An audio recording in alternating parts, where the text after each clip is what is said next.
श्रीगुरुभ्यो नमः।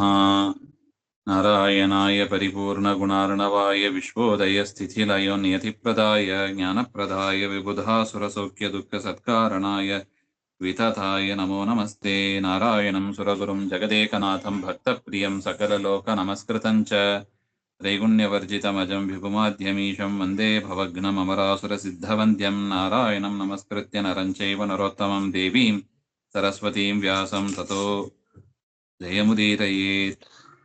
कृष्णाय वासुदेवाय हरये परमात्मने प्रणतः क्लेशनाशाय गोविन्दाय नमो नमः। श्रीगुरुभ्यो नमः। न मे रथाध्ये धनुषापि कार्यम् इत्येव संज्ञापयितुं वृकोदरः स्वमुत्पपातोत्तमवीर्यतेजा रथं च कर्णस्य समास्थितक्षणात्। ಅಂದ್ರೆ ಭೀಮಸೇನ ದೇವರು ಮತ್ತು ಕರ್ಣ ಅವರಿಬ್ಬರ ಮಧ್ಯದಲ್ಲಿ ಯುದ್ಧ ನಡೀತಾ ಇದೆ. ಕರ್ಣನ ರಥ ಇತ್ಯಾದಿಗಳನ್ನೆಲ್ಲ ಅನೇಕ ಬಾರಿ ಧ್ವಂಸ ಮಾಡಿ, ಯಾವಾಗ ಪರಶುರಾಮ ದೇವರ ಒಂದು ವರದಿಂದ ಅವರಿಂದ ಅನುಗ್ರಹಿಸಲ್ಪಟ್ಟ ರಥ ಧನುಸ್ಸು ಅದನ್ನೆಲ್ಲ ಹಿಡ್ಕೊಂಡು ಬಂದನೋ, ಎಷ್ಟು ಘೋರವಾಗಿ ಯುದ್ಧ ಮಾಡಿದ್ರು ಕೂಡ ಭೀಮಸೇನ ದೇವರು ಅವನನ್ನು ಏನು ಮಾಡ್ಲಿಕ್ಕಾಗಿಲ್ಲ. ಆಗ ಆಲೋಚನೆ ಮಾಡಿದಾಗ ಗೊತ್ತಾಯ್ತು ಅವರಿಗೆ, ಪರಶುರಾಮ ದೇವರ ವರ ಇದೆ ಮತ್ತು ನನ್ನ ಜೊತೆಗೆ ಸ್ಪರ್ಧೆಯಿಂದ ಯುದ್ಧ ಮಾಡ್ತಾ ಇಲ್ಲ ಅವನು. ಕರ್ಣ ಸ್ಪರ್ಧೆಯಿಂದ ಯುದ್ಧ ಮಾಡ್ತಾ ಇದ್ರೆ ಅವನಿಗೆ ಎಷ್ಟು ಗೆಲುವು ಸಿಗ್ತಾ ಇಲ್ಲ. ಆದ್ರೆ ಸ್ಪರ್ಧೆ ಇಲ್ಲದೆ ಮಾಡ್ತಾ ಇದ್ದಾನೆ, ಅದರಿಂದ ಅವನನ್ನ ಸೋಲಿಸ್ಲಿಕ್ಕೆ ಆಗ್ತಾ ಇಲ್ಲ. ಅದನ್ನ ಆಲೋಚನೆ ಮಾಡಿ ಅವನಿಗೂ ಕೂಡ ಅವಕಾಶವನ್ನು ಕೊಟ್ಟರು ಯುದ್ಧ ಮಾಡಲಿಕ್ಕೆ. ಆಗ ಅವನು ಭೀಮಸೇನ ದೇವರ ರಥ ಇತ್ಯಾದಿಗಳನ್ನೆಲ್ಲ ನಾಶ ಮಾಡ್ತಾನೆ. ಆಗ ಭೀಮಸೇನ ದೇವರು ತಾವು ಭೂಮಿಯಲ್ಲಿ ಇಳಿದು ಆ ಕರ್ಣನ ರಥದ ಹತ್ರ ಬರ್ತಾ ಇದ್ದಾರೆ. ಇದರಿಂದ ಏನು ಸೂಚನೆ ಮಾಡಿದ್ರು ಎಂಬುದನ್ನ ಈ ಪದ್ಯದಲ್ಲಿ ಹೇಳ್ತಾ ಇದ್ದಾರೆ. ನಮೇ ರಥಾದ್ಯೇ ಧನುಷಾಪಿ, ನನಗೆ ಯಾವ ರಥ ಧನುಸ್ಸು ಯಾವುದು ಬೇಕಾಗಿಲ್ಲ, ನಿನ್ನನ್ನು ಗೆಲ್ಲೋದಕ್ಕೆ ಯಾವುದು ಬೇಕಾಗಿಲ್ಲ ಎನ್ನುವುದನ್ನ ಸೂಚನೆ ಮಾಡುವುದಕ್ಕಾಗಿ ಎಲ್ಲವನ್ನು ಬಿಟ್ಟು ಬರ್ತಾ ಇದ್ದಾರೆ. ಉತ್ತಮೇ ವೀರ್ಯ ತೇಜಸಿ ಪರಾಕ್ರಮ ಬಲೆ ಯಸ್ಯ, ಉತ್ತಮವಾದ ಪರಾಕ್ರಮ ಬಲ ಉಳ್ಳವರಾದ ಭೀಮಸೇನ ದೇವರು ಆಕಾಶಂ ಸಹ ವೃಕೋದರ ಕಂ ಆಕಾಶಂ ಪ್ರತಿ ಉತ್ಪಪಾತ ಕ್ಷಣಾತ್ ಕರ್ಣಸ್ಯ ರಥಂ ಚ ಸಮಾಸ್ಥಿತಃ. ತಮ್ಮ ರಥದಿಂದ ಆರಿ ಆಕಾಶಕ್ಕೆ ಹೋಗಿ ಒಂದು ಕ್ಷಣದಲ್ಲಿ ಕರ್ಣನ ರಥದಲ್ಲಿ ಬಂದು ನಿಲ್ತಾರೆ. ಕರ್ಣನ ರಥಕ್ಕೆ ಬಂದುಬಿಟ್ರು. ಭೀತಸ್ತು ಕರ್ಣೋ ರಥ ಕೂಭರೇ ತದಾ ವ್ಯಲೀಯತಾಧ ಸ ವೃಕೋದರೋ ರಥಾತ್ ಅವಪ್ಲುತೋ ಜ್ಞಾಪಯಿತುಂ ಸ್ವಶಕ್ತಿಂ ನಿರಾಯುಧತ್ವೇ ಪ್ಯರಿನಿಗ್ರಹಾದೌ. ತದಾ ಕರ್ಣ ಭೀತಸ್ಸನ್, ಯಾವಾಗ ಭೀಮಸೇನ ದೇವರು ತನ್ನ ರಥಕ್ಕೆ ಬಂದು ಬಿಟ್ರೋ ಭಾರಿ ಎದುರ್ಕೊಂಡ್ಬಿಟ್ಟ ಕರ್ಣ. ಕೂಭಸ್ಯ ಅಧಃ ಚಕ್ರವಾಜಿ ಮಧ್ಯ ಪ್ರದೇಶ ಇತ್ಯರ್ಥಃ ಲೀನಃ ಅಭೂತ್. ಆ ಚಕ್ರ ಮತ್ತು ಕುದುರೆ ಮಧ್ಯದಲ್ಲಿ ಸ್ವಲ್ಪ ಜಾಗ ಇರುತ್ತದೆ. ರಥದಲ್ಲಿ ಕುದುರೆ ಮತ್ತು ಚಕ್ರ ಮಧ್ಯದಲ್ಲಿ ಸ್ವಲ್ಪ ಜಾಗ ಇರುತ್ತದೆ, ಅದರಲ್ಲಿ ಹೋಗಿ ಬಚ್ಚಿಟ್ಟುಕೊಂಡ ಅಂತೆ ಕರ್ಣ. ಭೀಮಃ ಕಿಮರ್ಥಂ ಕರ್ಣರಥಂ ಆಸ್ಥಿತಃ ಇತ್ಯತಃ, ಯಾಕೆ ಭೀಮಸೇನ ದೇವರು ಕರ್ಣನ ರಥಕ್ಕೆ ಯಾಕೆ ಬಂದರು ಹಾಗೆಂಬುದಕ್ಕೆ ಮತ್ತೊಂದು ಕಾರಣ. ನಿರಾಯುಧತ್ವೇಪಿ, ನಿನ್ನನ್ನ ಸಂಹಾರ ಮಾಡೋದಕ್ಕೆ ನನಗೆ ಯಾವ ಆಯುಧಗಳು ಕೂಡ ಬೇಕಾಗಿಲ್ಲ ಎನ್ನುವುದನ್ನ, ನನ್ನ ಸ್ವಬಾಹುಬಲದಿಂದಲೇ ನಿನ್ನನ್ನು ಕೊಲ್ಲುವ ಸಾಮರ್ಥ್ಯ ನನಗಿದೆ ಎಂಬ ಅದನ್ನ ಸೂಚನೆ ಮಾಡುವುದಕ್ಕಾಗಿ ಕರ್ಣ ರಥಕ್ಕೆ ಬಂದರು ಭೀಮಸೇನ ದೇವರು ಅಂತ. ಅತಃ ರಥಾತ್ ಕರ್ಣರಥಾತ್ ಅವಪ್ಲುತಃ, ಅದಾದ ಮೇಲೆ ಕರ್ಣ ಬಚ್ಚಿಟ್ಕೊಂಡ್ಬಿಟ್ಟ. ಭೀಮಸೇನ ದೇವರು ತಾನು ಆ ರಥದಿಂದ ಕೆಳಗೆ ಅವರು ಇಳಿದು ಬಿಟ್ರು.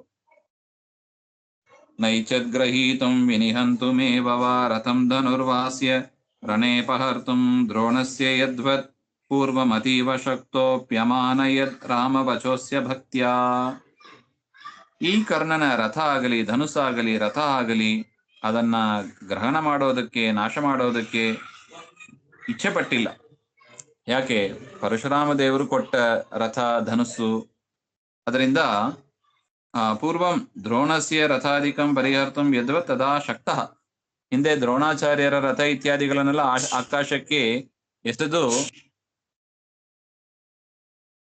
ಆಕಾಶಕ್ಕೆ ಎಸೆದು ಯುದ್ಧವನ್ನು ಮಾಡಿದ್ರು. ಅದೇ ರೀತಿಯಾಗಿ ಇಲ್ಲಿ ಮಾಡ್ಲಿಲ್ಲ. ಯಾಕೆ? ಸಾಮರ್ಥ್ಯ ಇದೆ ಆದರೂ ಕೂಡ ಮಾಡಿಲ್ಲ. ಯಾಕೆ? ಕರ್ಣರಥವನ್ನು ಯಾಕೆ ನಾಶ ಮಾಡಲಿಲ್ಲ ಹಾಗೆಂದ್ರೆ ಅಸ್ಯ ರಾಮಸ್ಯ ಭಕ್ತ್ಯ ರಾಮವಚಃ ಅಮಾನಯತ್, ಪರಶುರಾಮ ದೇವರ ಮೇಲೆ ಇದ್ದ ಭಕ್ತಿಯಿಂದ ಭೀಮಸೇನ ದೇವರು ಆ ಪರಶುರಾಮ ದೇವರು ಕೊಟ್ಟ ಆ ರಥವನ್ನಾಗಲಿ ಧನುಸ್ಸನ್ನಾಗಲಿ ಕರ್ಣನಿಗೆ ಕೊಟ್ಟದ್ದು ಅದನ್ನ ಏನು ಮಾಡಲಿಲ್ಲ ಅಂತ ಅಭಿಪ್ರಾಯ. ಸತ್ಯಾಂ ಕರ್ತುಂ ವಾಸವೇಶ್ಚ ಪ್ರತಿಜ್ಞಾಂ ಸಮ್ಮಾನಯನ್ ವೈಷ್ಣವತ್ವಾಚ್ಚ ಕರ್ಣಂ ದಾತುಂ ರಂಧ್ರಂ ಸೂರ್ಯಜಸ್ಯ ಪ್ರಯಾತಃ ಶರಕ್ಷೇಪಾರ್ಥಂ ದೂರಮಧಿಷ್ಠದತ್ರ. ಮಾತ್ರ ಅಲ್ಲ, ಕರ್ಣನನ್ನ ಯಾಕೆ ಕೊಂದಿಲ್ಲ? ಸರಿ, ರಥ ಇತ್ಯಾದಿಗಳು ಹಾಗೆ ಇರಲಿ, ಕರ್ಣನನ್ನ ಕೊಲ್ಲಬಹುದಲ್ಲ ಭೀಮಸೇನ ದೇವರು, ಯಾಕೆ ಕೊಂದಿಲ್ಲ ಹಾಗೆಂದ್ರೆ ಅದಕ್ಕೂ ಕೂಡ ಕಾರಣ ಹೇಳ್ತಾ ಇದ್ದಾರೆ. ಅಹಂ ಅನ್ಯಾಂ ಇತಿ ವಾಸವೇಹೇ ಪ್ರತಿಜ್ಞಾಂ ಸತ್ಯಾಂ ಕರ್ತುಂ. ಅರ್ಜುನ ತಾನು ಪ್ರತಿಜ್ಞೆ ಮಾಡಿದ್ದಾನೆ, ಸಭೆಯಲ್ಲಿ ದ್ರೌಪದಿಗೆ ಮಾನಾಪಹಾರ ಆದಾಗ ತಾನು ಪ್ರತಿಜ್ಞೆ ಮಾಡಿದ್ದ, ಕರ್ಣನನ್ನ ನಾನು ಕೊಲ್ಲುತ್ತೇನೆ ಹಾಗೆ ಅಂತ. ಆ ಅರ್ಜುನ ಮಾಡಿದ ಪ್ರತಿಜ್ಞೆಯನ್ನ ಸತ್ಯ ಮಾಡುವುದಕ್ಕಾಗಿ ವೈಷ್ಣವತ್ವಾಚ, ಭಗವದ್ಭಕ್ತನಾಗಿದ್ದಾನೆ ಕರ್ಣ, ಅದರಿಂದ ಭಕ್ತರನ್ನ ನಾನು ಕೊಲ್ಲೋದಿಲ್ಲ ಎನ್ನುವ ಒಂದು ದೃಷ್ಟಿಯಿಂದಲೂ ಕೂಡ ಕರ್ಣಂ ಸಮ್ಮಾನಯನ್ ಹಂತಂ ನೈಚ್ಛತ್, ಕರ್ಣನನ್ನು ಕೊಲ್ಲಿಕ್ಕೆ ಭೀಮಸೇನ ದೇವರು ಇಚ್ಛೆ ಪಟ್ಟಿಲ್ಲ. ಸೂರ್ಯಜಸ್ಯ ಶರಕ್ಷೇಪಾರ್ಥಂ ರಂಧ್ರಂ ಅವಕಾಶಂ ದಾತುಂ ದೂರಂ ಪ್ರಯಾತ. ಆ ಕರ್ಣನಿಗೆ ಅವಕಾಶ ಕೊಡಬೇಕು, ಅವನ ಬಲ ಪರಾಕ್ರಮ ಎಲ್ಲವನ್ನು ತೋರಿಸಬೇಕು, ಅವಕಾಶ ಕೊಡ್ಬೇಕು ಅದಕ್ಕೆ. ಹಾಗೆಂತ ಹೇಳಿ ಭೀಮಸೇನ ದೇವರು ತಾರು ದೂರ ಹೋದರು. ಅತ್ರಗಿಂಚಿ ವ್ಯವಧಾನೆ ಪ್ರತಿಷ್ಠೆ ಅತಿಷ್ಠತ್ ಭೀಮಃ, ಸ್ವಲ್ಪ ವ್ಯವಧಾನ ಗ್ಯಾಪ್ ಬಿಟ್ಟು ದೂರ ಹೋಗಿ ನಿಂತುಕೊಂಡ್ರು ಭೀಮಸೇನ ದೇವರು ಅಂತ ಹೇಳ್ತಾರೆ. ತತಃ ಕರ್ಣೋ ದೂರಗತಂ ಮೃಗೋದರಂ ಸಮ್ಮಾನಯಂತಂ ರಾಮ ವಾಕ್ಯಂ ವಿಜಾನನ್ ಶರೀರ ವಿದ್ಯತ್ ಸಚತಾನ ವಾರಯತ್ ಗಜೈರ್ಮೃತೈಸ್ತಾಂಶ್ಚ ಚಕರ್ತ ಕರ್ಣಃ. ತದನಂತರ ದೂರ ಹೋಗ್ತಾ ಇದ್ದ ಭೀಮಸೇನ ದೇವರನ್ನು ನೋಡ್ತಾನೆ ಕರ್ಣ. ಆಯ್ತು, ರಾಮದೇವರ ಪರಶುರಾಮ ದೇವರ ವಾಕ್ಯ ಗೌರವ ಕೊಡಬೇಕು ಎನ್ನುವ ದೃಷ್ಟಿಯಿಂದ ಭೀಮಸೇನ ದೇವರು ಹೋಗ್ತಾ ಇದ್ದಾರೆ ಹಾಗೆ ಅಂತ ಗೊತ್ತು, ಕರ್ಣನಿಗೆ ಗೊತ್ತಾಯ್ತು. ಆ ಕರ್ಣನನ್ನ, ಆ ಭೀಮಸೇನ ದೇವರನ್ನ ಶರೈಹಿ ಪೋತಯಾಮಾಸ, ಮತ್ತೆ ಬಾಣಗಳಿಂದ ಚುಚ್ಚಲಿಕ್ಕೆ ಶುರು ಮಾಡಿದ. ಸಹ ಭೀಮಃ ತಾನ್ ಶರಾನ್ ಮೃತೈಹಿ ಗಜೈಹಿ ನವಾರಯತ್. ಆ ಕರ್ಣ ಬಿಟ್ಟ ಬಾಣಗಳನ್ನೆಲ್ಲ ಭೀಮಸೇನ ದೇವರು ಒಂದು ಆನೆಯಿಂದ ನಿಲ್ಲಿಸಿದರಂತೆ. ಭೀಮಸೇನ ದೇವರು ಒಂದು ಆನೆಯನ್ನು ಹಿಡ್ಕೊಂಡು ನಿಂತ್ಕೊಂಡ್ಬಿಟ್ರು, ಬಿಟ್ಟ ಬಾಣ ಎಲ್ಲ ಆನೆ ಮೇಲೆ ಬರ್ತಾ ಇದೆ. ಮೃಜಗಜ ಪ್ರಕ್ಷೇಪಣಂ ಕೃತ್ವಾ ಇತಿ ಭಾವ. ಕರ್ಣಃ ತಾನ್ ಮೃಜಗಜಾಂಶ್ಚಕರ್ತ. ಯಾವ್ದ ಅನೇಕ ಆನೆಗಳು ಸತ್ತು ಬಿದ್ದಿದ್ದವು, ಒಂದು ಆನೆಯನ್ನು ಹಿಡ್ಕೊಂಡು ಭೀಮಸೇನ ದೇವರು ನಿಂತಿದ್ರು ಕವಚ ರೂಪದಲ್ಲಿ. ಆ ಆನೆಯನ್ನೇ ಕರ್ಣನು ಕೂಡ ತುಂಡು ಮಾಡ್ತಾನೆ. ವ್ಯಸೂನ್ ಗಜಾನ್ ಪ್ರಕ್ಷಿಪಂತಂ ಸಮೇತ್ಯ ಸಂಸ್ಪೃಶ್ಯ ಚಾಪೇನ ವಚಶ್ಚ ದುಷ್ಟಂ ಸಂಶ್ರಾವಯಾಮಾಸ ಸುಯೋಧನಸ್ಯ ಪ್ರೀತಿ ಪ್ರಜಾನನ್ನಪಿ ತಸ್ಯ ವೀರ್ಯಂ. ವ್ಯಸೋಂ, ಆ ಆನೆಗಳಿಗೆಲ್ಲ ಪ್ರಾಣ ಹೋಗಿತ್ತು, ಅದೆಲ್ಲ ಎಸೀತಾ ಇದ್ರು ಭೀಮಸೇನ ದೇವರು ಕರ್ಣನ ಮೇಲೆ, ಒಂದೊಂದೇ ಎಸೀತಾ ಇದ್ರು.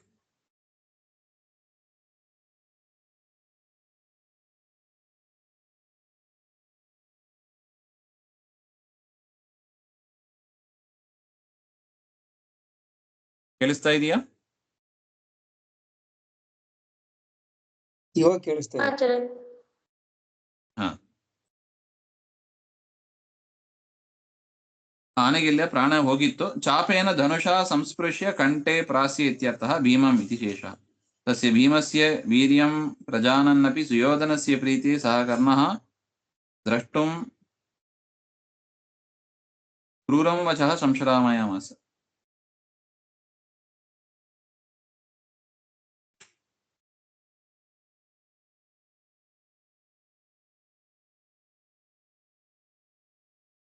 ಏನ್ ಮಾಡಿದ ಅಂದ್ರೆ ಭೀಮಸೇನ ದೇವರ ಕುತ್ತಿಗೆಗೆ ಆ ಧನುಸ್ಸಿನಿಂದ ಕಟ್ತಾನೆ.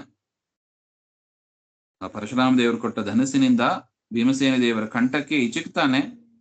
ಚಿಕ್ಕಿ ಆ ದುರ್ಯೋಧನನಿಗೆ ಪ್ರೀತಿ ಆಗಬೇಕು ಅಂತ ಕರ್ಣ ದುಷ್ಟವಾದ ಕ್ರೂರವಾದ ಕೆಲವು ಮಾತುಗಳನ್ನ ಆಡ್ತಾನೆ. ತದುಕ್ತಂ ತೂಬರಕ ಅಂತ ಹೇಳ್ಬಿಡ್ತಾನೆ. ಪುನಃ ತೂಬರಕ ಮೂಢ ಔದರಿಕ ಇತಿ ಅಕೃತಾಸ್ತ್ರಕ ಮಾ ಯೋತ್ಸಿಹಿ ಬಾಲ ಸಂಗ್ರಾಮ ಕಾತರ ಇತ್ಯಾದಿ ವಚನಂ. ಇತ್ಯಾದಿ ಮೀಸೆ ಇಲ್ಲದವ, ತೂಬರಕ ಅಂದ್ರೆ ಅದೇ ಮೀಸೆ ಇಲ್ಲದವ ಅಂತ ಅರ್ಥ. ಈ ರೀತಿಯಾಗಿ ಆ ಮಾತುಗಳನ್ನೆಲ್ಲ ಆಡ್ತಾ ಇದ್ದಾನೆ ಕರ್ಣ. ಯಾತಕ್ಕೆ ಕರ್ಣ ಈ ರೀತಿಯಾಗಿ ಮಾತನಾಡಿದ ಹಾಗಂದ್ರೆ ದುರ್ಯೋಧನ ಪ್ರೀತನಾಗಲಿ ಹಾಗೆ ಅಂತ. ಈ ಮಾತುಗಳನ್ನೆಲ್ಲ ಕೇಳಿ ದುರ್ಯೋಧನನಿಗೆ ಭಾರಿ ಸಂತೋಷ ಆಗ್ತದೆ. ಭೀಮನನ್ನ ಬೈದರೆ ದುರ್ಯೋಧನನಿಗೆ ಸಂತೋಷ.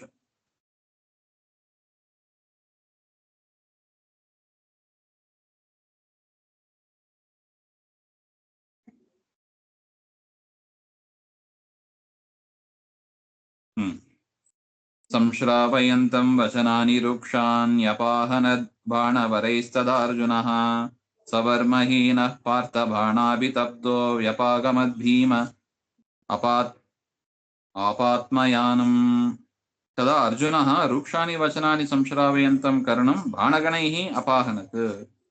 ಈ ರೀತಿಯಾಗಿ ದುಷ್ಟವಾದ ಮಾತುಗಳನ್ನ ಆಡ್ತಾ ಇದ್ದ ಆ ಕರ್ಣನನ್ನ ನೋಡಿ ಭೀಮಸೇನ ಅರ್ಜುನ ತಾನು ಕರ್ಣನ ಮೇಲೆ ಬಾಣವನ್ನ ಪ್ರಯೋಗ ಮಾಡ್ತಾ ಇದ್ದಾನೆ. ಆ ಕರ್ಣನಿಗೆ ಆಗ ಕವಚ ಎಲ್ಲ ಬಿದ್ದೋಗಿತ್ತು. ಭೀಮಸೇನ ದೇವರು ಮೊದಲೇ ಕವಚವನ್ನು ಬೀಳಿಸಿದ್ರು. ಅದರಿಂದ ಆ ಅರ್ಜುನನ ಬಾಣದಿಂದ ಭಾರಿ ಹಿಂಸೆ ಆಯ್ತು ಅವನಿಗೆ, ಕರ್ಣನಿಗೆ. ವ್ಯಪಾಗಮತ್, ಅವನಲ್ಲಿಂದ ಓಡೋಗ್ಬಿಟ್ಟ. ಕರ್ಣ ಅಲ್ಲಿಂದ ಓಡೋಗ್ಬಿಡ್ತಾನೆ. ಅರ್ಜುನನ ಬಾಣ ಎದುರಿಸ್ಲಿಕ್ಕಾಗದೆ ಓಡೋಗ್ಬಿಡ್ತಾನೆ. ಭೀಮಃ ಆತ್ಮಯಾನಂ ಸ್ವರತಂ ಆಪ, ಭೀಮಸೇನ ದೇವರು ತನ್ನ ರಥಕ್ಕೆ ತಾವು ಬಂದರು ಅಂತ ಹೇಳ್ತಾ ಇದ್ದಾರೆ.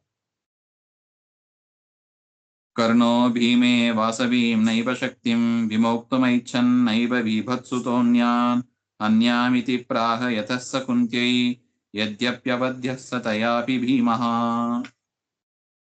ಕರ್ಣಃ ಬೀಭತ್ಸುತಃ ಅರ್ಜುನಾತ್ ಅನ್ಯಾನ್ ಚತುರಃ ಧರ್ಮಾದಿ ನ ಹನ್ಯಾಮಿ ಇತಿ ಕುಂತ್ಯೈ ಯತಃ ಪ್ರಾಹ ತತಃ ಭೀಮೇ ವಾಸವೀಂ ಇಂದ್ರದತ್ತಾಂ ಶಕ್ತಿಂ ವಿಮೋಕ್ತುಂ ನೈಚ್ಛತ್. ಇದರ ಮೇಲೆ ಮತ್ತೊಂದು ಪ್ರಶ್ನೆ. ಕರ್ಣ ಭೀಮಸೇನ ದೇವರ ಮೇಲೆ ಶಕ್ತಿ ಆಯುಧವನ್ನ ಯಾಕೆ ಪ್ರಯೋಗ ಮಾಡಲಿಲ್ಲ ಅಂತ. ಇಂದ್ರದೇವರು ಕರ್ಣನ ಕವಚಕುಂಡಲವನ್ನ ತೆಗೆದುಕೊಳ್ಳುವಾಗ ಒಂದು ಶ್ರೇಷ್ಠವಾದ ಶಕ್ತಿ ಆಯುಧವನ್ನು ಕೊಟ್ಟಿದ್ರು. ಅದು ಅಮೋಘವಾದದ್ದು.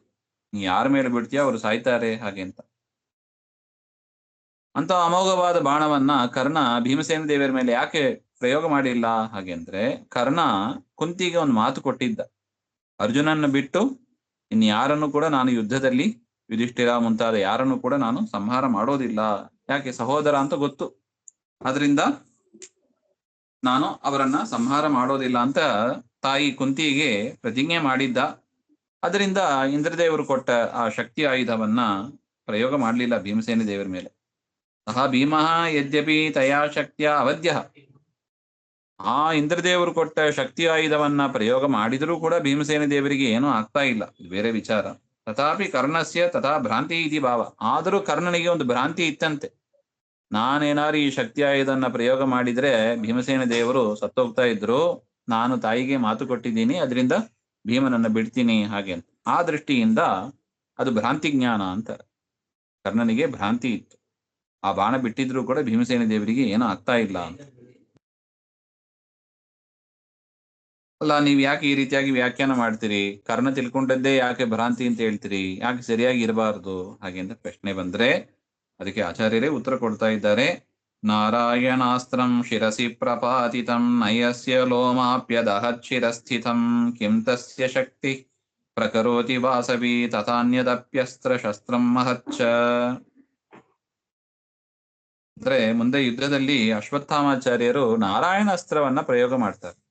ಇಂದ್ರದೇವರು ಕೊಟ್ಟ ಆಯುಧ ಅಲ್ಲ, ಪರಮಾತ್ಮ ಸ್ವತಃ ಆಯುಧ ರೂಪದಲ್ಲಿ ಬರ್ತಾನೆ. ನಾರಾಯಣಾಸ್ತ್ರ ಅಂತ ಕರೀತಾರೆ. ಆ ನಾರಾಯಣಾಸ್ತ್ರ ಭೀಮಸೇನ ದೇವರ ಮೇಲೆ ಬಿಟ್ಟಾಗಲೂ ಕೂಡ ಶಿರಸಿ ಬಹುಕಾಲಂ ಸ್ಥಿತಂ, ಆ ಭೀಮಸೇನ ದೇವರ ತಲೆ ಮೇಲೆ ಬಹುಕಾಲ ಇತ್ತು ಅದು ನಾರಾಯಣಾಸ್ತ್ರ. ಲೋಮಾಪಿ ನಾ ಅದಹತ್, ಅದು ಸುಟ್ಟಾಕತಕ್ಕದ್ದು, ಎದುರಾಳಿಗಳನ್ನ ಸುಟ್ಟಾಕತಕ್ಕದ್ದು. ಅಂತ ಅಮೋಘವಾದ ಅಸ್ತ್ರ ನಾರಾಯಣಾಸ್ತ್ರ. ಭೀಮಸೇನ ದೇವರ ಒಂದು ಕೂದಲನ್ನು ಕೂಡ ಸುಟ್ಟಿಲ್ಲ ಅಂತ. ಭೀಮಸೇನ ದೇವರ ಒಂದು ಕೂದಲನ್ನು ಕೂಡ ಅದು ಸುಟ್ಟಿಲ್ಲ ಅಂತ ಭಗವದ್ ಭಕ್ತರು ಭೀಮಸೇನ ದೇವರು. ಆ ರೀತಿಯಾಗಿ ಇರುವಾಗ ಈ ಶಕ್ತಿ ಆಯುಧ ಇಂದ್ರದೇವರು ಕೊಟ್ಟದ್ದು ಏನ್ ಮಾಡುತ್ತದೆ, ಏನ್ ಮಾಡೋದಿಲ್ಲ ಹಾಗೆ ಅಂತ. ಅಸ್ತ್ರಶಸ್ತ್ರಂ ಇತ್ಯತ್ರ ದ್ವಂದ್ವೈಕದ್ ಭಾವ. ನಾರಾಯಣ ಅಸ್ತ್ರವೇ ಏನು ಮಾಡೋದಿಲ್ಲ ಅಂತ ಆದ ಮೇಲೆ ಈ ಸಣ್ಣ ಅಸ್ತ್ರ ಏನು ಮಾಡೋದಿಲ್ಲ ಅಂತ ಒಟ್ಟ ಅಭಿಪ್ರಾಯ. ಭೀಮಃ ಕರ್ಣರಥಂ ಪ್ರಾಪ್ತಃ ಶಕ್ತಿಂ ನಾದಾತುಮೈಚ್ಛತ ಅಭಿಪ್ರಾಯಂ ಕೇಶವಸ್ಯ ಜಾನನ್ ಹೈಡಿಂಬ ಮೃತ್ಯವೆ ತತಃ ಕರ್ಣೋ ಅನ್ಯಮಾಸ್ತಾಯ ರಥಂ ಅರ್ಜುನಮಭ್ಯಯಾತ್. ಇಷ್ಟಾದ ಮೇಲೆ ಭೀಮಃ ಕರ್ಣರಥಂ ಪ್ರಾಪ್ತ ಸನ್ ಕೇಶವಸ್ಯ ಕೃಷ್ಣಸ್ಯ